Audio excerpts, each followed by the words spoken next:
hopefully we get there in one piece.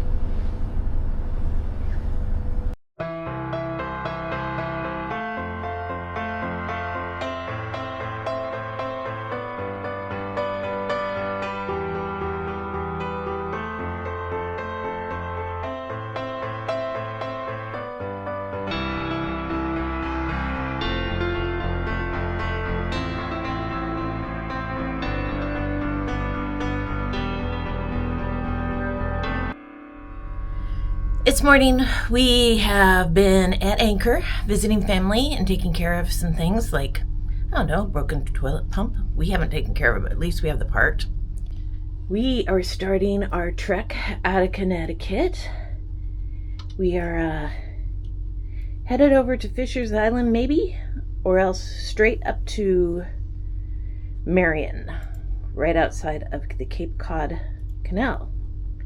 Aren't sure yet. Eric is plotting the course right now on the navigation system.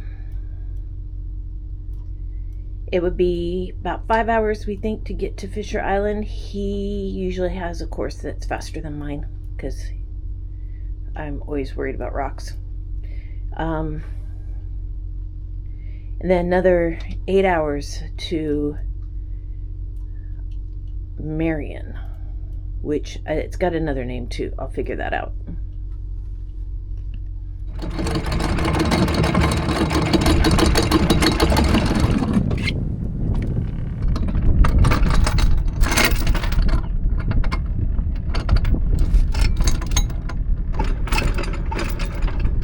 So this morning we are going across Long Island Sound,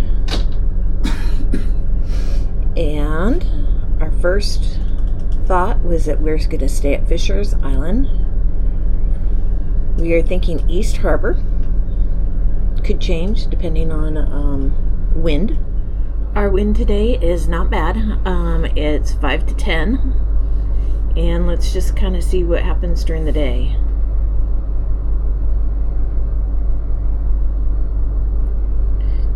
Gets lighter at night, which is nice. And then tomorrow, it's going to be coming from behind, and it's going to be a little bit more. Actually, it might be hitting us on our starboard side. You ready to get to Boston? Yes. Yep. And then where are we going next? Then to Maine.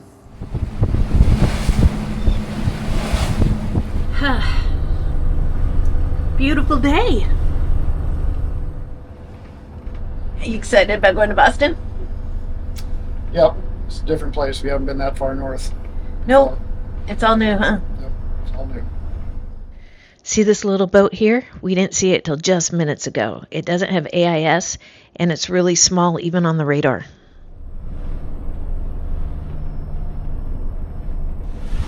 So this is about as exciting as it's getting today. That's all we're seeing is just fog, spray, water. There's not much that I can share here.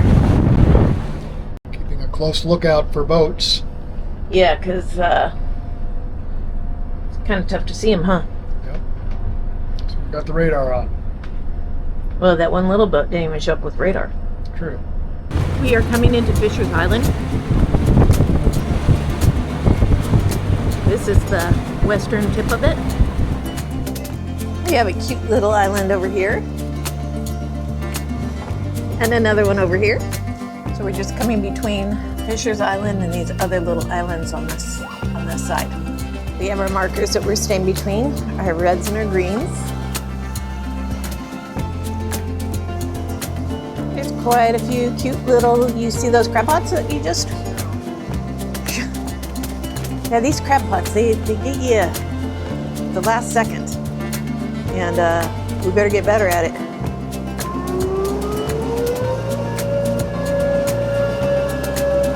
Is it noon? Huh? Yes. It's noon. I guess they need to know what time it is around here.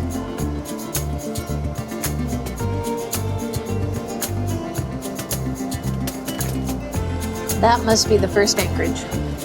Right down there? Yep.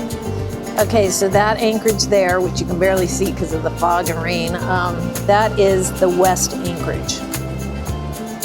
We have decided we're going to try out the east anchorage. Eric has the radar on, which sometimes is the only way that we see a boat before we get right on top of it.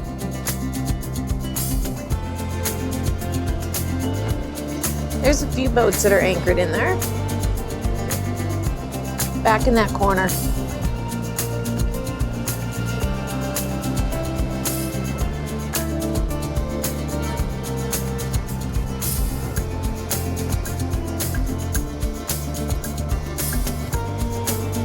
And here is Chokamount Cove. Yeah, I think that would only be okay if we were just trying to escape south winds. Seems pretty open.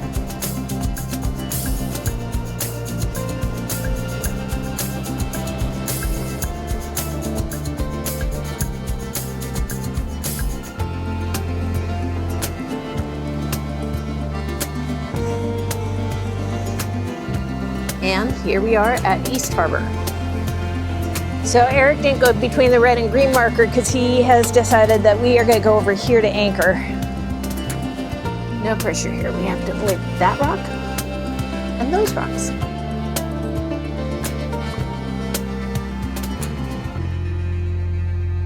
Grab a pot right where we wanted to anchor.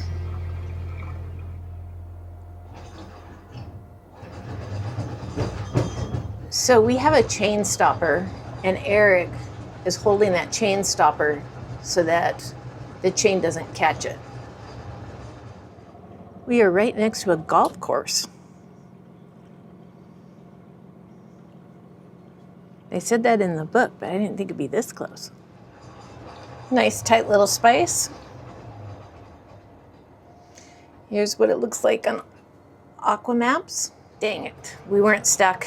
Looks like we're starting over. We got too close to the crab bot behind us. It's no fun when you can't get your anchor to hook the first time, because then you have to go through the whole pulling the anchor and then putting it back down again. I just saw green, so that means, oh, now the yellow. So we only have 50 feet left to pull. See, we have our chain colored, and that tells us how many feet are out. Okay, down it goes again. We picked a new spot. I'll show you once we get settled. I usually come back to the back and just make sure that there's nothing behind us. Green. So that's 100 feet out.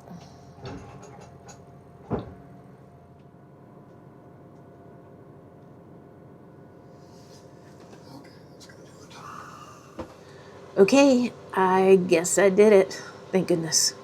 Okay, first we tried over here and we couldn't get a holding. So we came over here and we're basically between the red and green markers. Here we are on Aqua Maps. And we've got about 11 feet underneath us.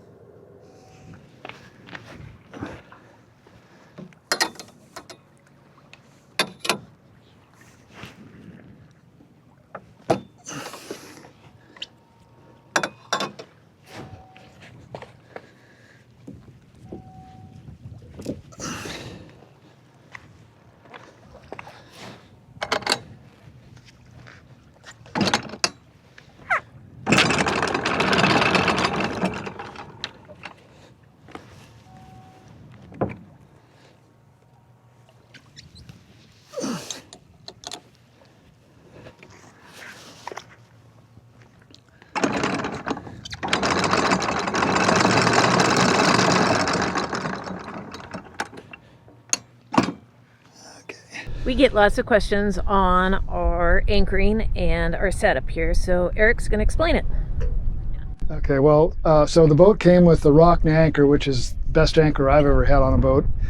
But the thing about it is when the shank comes up over this roller, it raises the chain up to somewhere in here, which makes it so it doesn't line up with this gypsy where the chain is. So first thing we had done was we had this installed so that it keeps the chain on the gypsy. If your chain comes off that gypsy, which you can see it has from what's going on here with this drum, that you can lose your whole anchor, all your anchor line, all your anchor road, and everything. Just one fell swoop just goes off the boat. So it's very important that that stays on the gypsy or the buffalo. They call it a gypsy or a buffalo. It's where the chain digs into the windlass. And the other thing that we had done is actually we had a whole new windlass motor. It was all rebuilt. We've had the chain replaced twice now because the one that was on the boat when we bought it was totally rusted out, and actually I could get no more than 30 feet out of the chain hole or down out of the chain locker because it was this thing right here was all bent up. And so we replaced that chain, rebuilt this anchor winch. The first chain we put on and used it for about a year, it rusted out in a year. So we got another 400 feet of 3/8 inch galvanized G4 chain that's on here now. Real hopeful that it lasts a lot longer than the last one. The other thing that we did is you can see that there's a groove in this roller where the chain goes.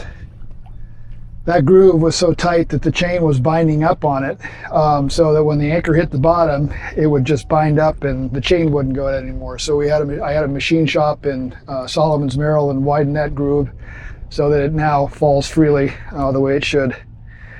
And you can see here, if you put your camera up there, you can see where this new anchor had been hitting this stanchion as it goes over the roller. Maybe someday we'll replace this drum just because that's the other thing. We replaced the gypsy because the gypsy was pretty well worn out too. That was about an $800 deal. There's probably $6,000 worth of work, not including the chains, in this anchor setup. Getting it just the windlass, the lock, the guide, the roller, and the other things that were done to it. And now you feel comfortable with it. Yeah, now it works. And it's like I say, there's 400 feet of 3/8 inch galvanized chain. I think the chain was like $2,000 twice. And so one of the questions was, can we put the anchor out and bring it back up, just staying in the pilot house? We can put it out. We can bring it up with the control that's in the pilot house, and I believe there's a control on the fly bridge as well. But we can't let it out because this automatically, you can see that this Be careful. this thing right here automatically, as it goes out, it locks on the chain. So you have to be here up at the bow and hold this thing open so the chain can go out. But you could bring it up from the pilot house or the fly bridge, but you've got controls right here. Have a hose getting the mud off to the extent that you can, so it's not getting down in the anchor locker. So it's just better to be up here on the bow, get it all done, because then you got to tie the anchor down once you get it up here anyway. Okay.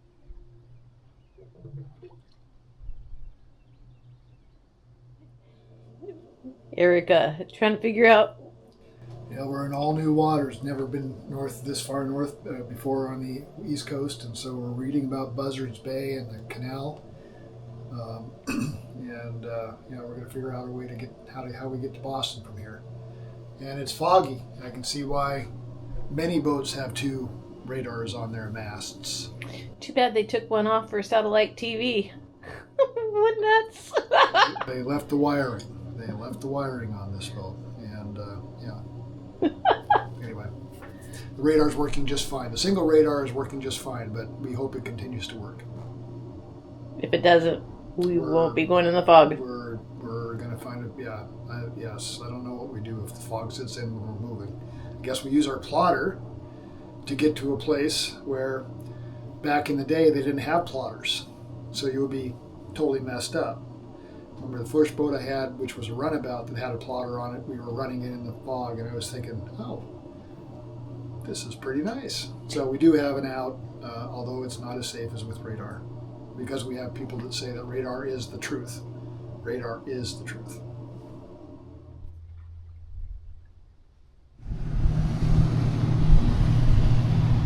You You know how lucky we are to have a dog that pees on the boat? Really, really lucky. Look at this fog. You can't see anything. We're still in 11.5 feet of water. We are still in the same place. I would not come back. Rolly all night. We tried to set the anchor one time. It came up all mud, contrary to what the book said about it being sand. And the anchor didn't hold, so I wasn't too impressed. So we came to a different spot between two markers. I'm not sure that the locals might have thought too much about where we anchored, but I guess we're safe. We made it through the night, but like I say, I wouldn't come back. And here we go. Huh, look at there. See that? Another boat came in and did anchor where we were going to anchor. It was actually a Nordhavn 60. However, you can't see that other boat.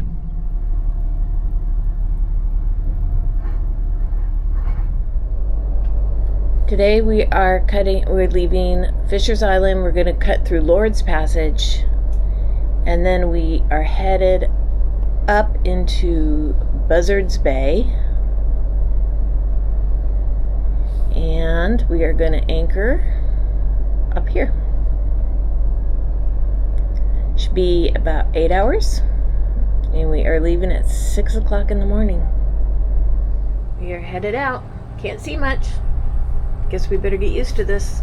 We're getting a little current coming out of here. We are coming out of Lord's Passage right now. Things are looking a little better. Had a little coffee. And we can actually see something out the window. Once we got out of that pass, the fog kind of got a little bit better. A little bit less of it. It says that we should arrive in our destination at 1:16 p.m. This trawler has been a little radar blip on our radar. These fishing boats don't like to be on AIS. Okay, we're in Rhode Island Sound, and you can see that Karen Elizabeth there is gonna miss us, I hope, a little bit. I think can't see her through the windshield yet. Kind of foggy out. But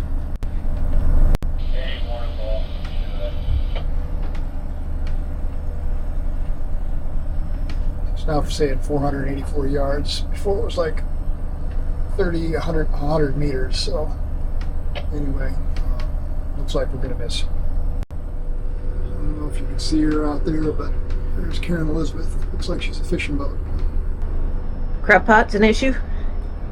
I don't think they're crab pots, I think they're lobster pots. But yeah, almost got 2 of them so far this morning. Just like nip and tuck to get around them. It just appeared in front of me. Just appeared.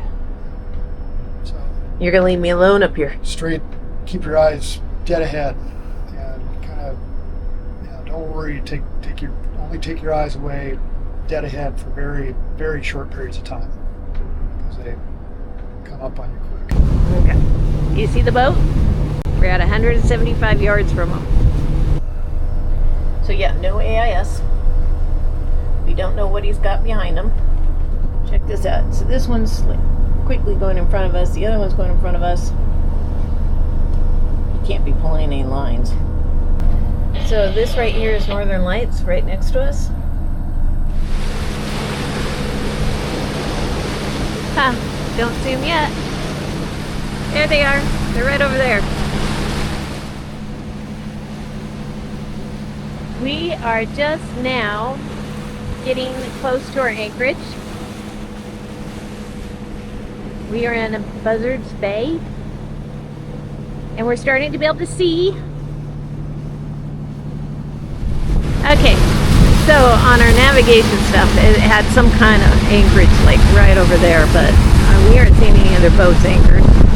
I think Eric's going to go inside there, and we're going to see what we can find. Basically, there's a very narrow entrance, and look at all these little sailboats that are out here having fun. Well, we aborted. The inner harbor is only mooring balls and docks. There's no anchoring. The outer one was going to be exposed to southerlies, and we're going to get some southerlies. So we are going across over to that side and trying something totally new. People around here don't anchor a lot from what we can tell. Next, we tried anchoring here just above Scraggy Neck because we couldn't make it into Hospital Cove. That was a no-go because we'd already had one rolling night and we were going to be out there and exposed. Okay, we're trying this anchorage. And this is our third try at anchoring. Looks like there's a bunch of mooring balls in here too. What's with the East Coast? What's with all these mooring balls? Don't you guys own anchors? And down that anchor goes. Please, please, please have good holding. Please. Okay, we ended up coming in here and anchoring. Tomorrow, that's the canal that we'll go through. As you can see, we're pretty exposed right here, but the wind should be coming from that way. I think that turned out to be a pretty good anchorage. I got up and the tide was a little bit lower, and the least I saw was 9 feet over the night. Right now we were at 10 feet, and it was calm. What did you think? Yeah, it was good. A little tricky getting in here, but I'd come back again. Make sure we save our tracks so we know how to get in here and where to anchor. But yeah, and because it may be the only anchorage we find. Yeah, around here we're low tide and we're in 10 feet of water. So I was looking at other places, and there's about a 4-foot tidal change. So if you come in at 10 feet, you could end up, well, 4.5 feet. You could end up at 5.5 feet. We need 6 feet for Havaseas 5023. Want to have 6 feet, and we're sitting on the bottom at 6 feet. So want to have at least a foot under the keel, so we're not sucking mud. Here's what it looks like out here. Again, we have mooring balls all around us, but we were able to get far enough away that we aren't endangering any other boat or our boat. We wake up to some people learning how to sail, I think, from what I can hear. At least we didn't get rocked and rolled.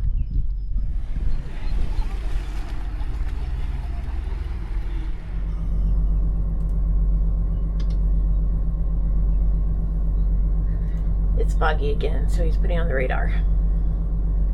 It's another foggy day. I'm kind of sad. I was kind of hoping to get you some good footage of the Cape Cod Canal. I'll put it on a time lapse and see, at least you'll see some of it. While Eric's bringing up the anchor, I'm at the helm, just kind of keeping an eye on the depth. We're at 9.8, and we're still okay. Okay, we are out of here, and we are going to be headed to the Cape Cod Canal. We have rocks over on that side. We have rocks over on this side. Okay, we're working on getting into the channel. The Cape Cod Canal is an artificial waterway in Massachusetts connecting Cape Cod Bay in the north to the Buzzards Bay in the south, and is part of the Atlantic Intercoastal Waterway. The canal saves boats from the long and tricky trip through the Nantucket Shoals and around Cape Cod to reach Boston or Maine. Pay attention to the currents as you plan your transit. You could have up to 3.5 knots of current heading into Cape Cod Bay, or up to 6 knots of currents heading into Buzzards Bay. If you are a slow boat like us, you don't want to be fighting a 4-knot current. Boats must observe a 10-mile-an-hour speed limit, yet complete their transit within 2.5 hours. Vessels larger than 65 feet must contact the Marine Traffic Controller on VHF Channel 13 before entering the canal. All vessels are required to maintain a radio guard on VHF Channel 13 during the entire passage. And just like that, we're through it. Piece of cake.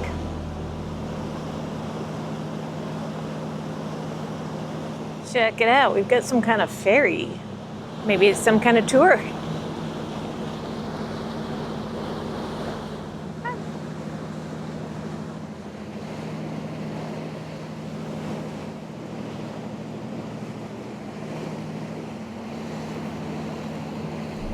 We're We're now in Cape Cod. It is beautiful out here. It is pretty flat.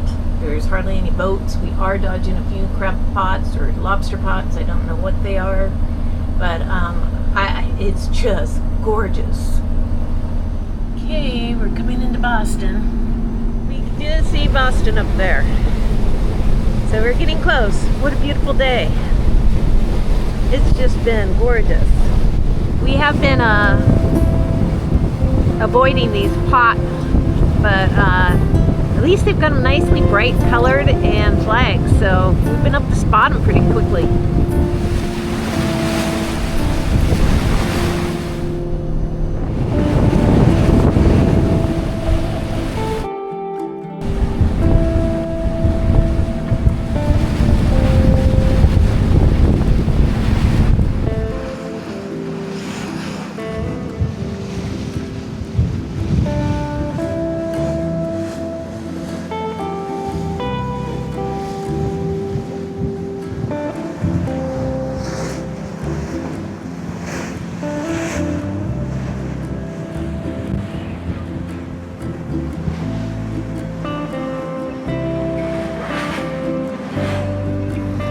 Got Nordhavn over there.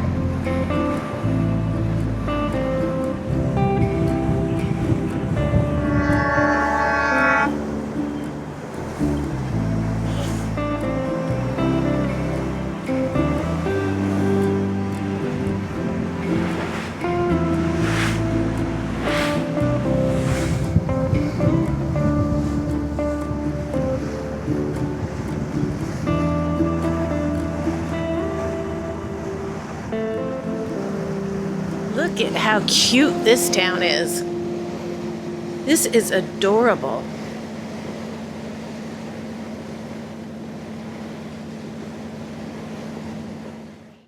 Well, we are here.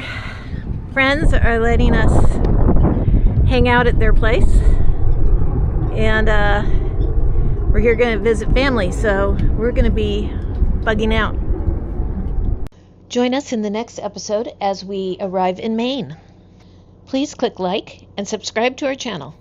Havaseas you next time.